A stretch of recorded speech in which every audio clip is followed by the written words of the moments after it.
আসসালামু আলাইকুম। আমি এখনো শুরু করতে পারিনি। আমি ব্যর্থ। আমি দুঃখিত। আমি আল্লাহ তাআলার কাছে প্রার্থনা করি আল্লাহ যেন এখনো শুরু করতে পারি পড়াশোনা। এইমাত্র নামাজ পড়লাম। নামাজ পড়িয়া বসলাম।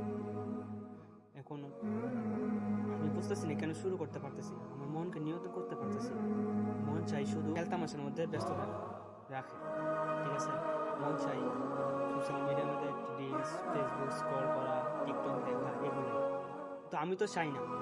কিন্তু আমি চাই যে আমি পড়াশোনা করি, আমি জ্ঞান অর্জন করি, আমি আল্লাহর জন্য কাজ করি। কিন্তু আমার মন কেন দিচ্ছে না? আমার মনকে নিয়ন্ত্রণ করতে শয়তান। আল্লাহ তাআলার কাছে প্রার্থনা করি আমি শয়তান থেকে যেন মুক্তি পাই।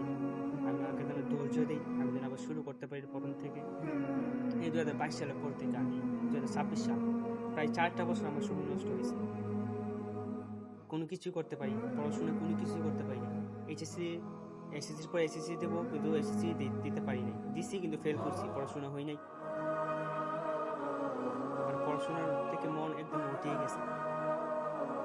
যেটা আমাদের ইসলামে পড়ছে ফরজ, জ্ঞান অর্জন করা ফরজ, কিন্তু আমরা সেই দিক থেকে সরে যাচ্ছি আস্তে আস্তে।